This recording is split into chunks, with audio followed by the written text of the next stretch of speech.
Hi guys, just a quick update. Hari tu masa raya saya tukar phone dan nak jadikan cerita install, migrate semua apps semua. I've been locked out from Instagram, but luckily phone lama ni masih boleh pakai. So account is still active tapi been very quiet lately since hari raya. Apologies for that. Tapi now tengah sort out all this biasalah pening kepala bila transfer phone baru kan.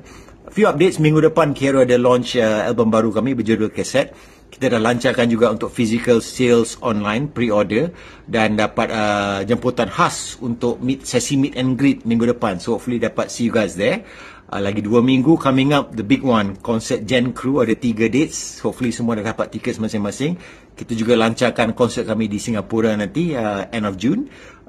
Tadi juga saya hadir satu press conference untuk rancangan terbaru Astro, Big Stage Alpha, di mana saya menjadi juri tetap. Harap-harap tak jemu tengok saya muka kat TV nanti. So anyway, banyak updates nak share. I think I need to sort out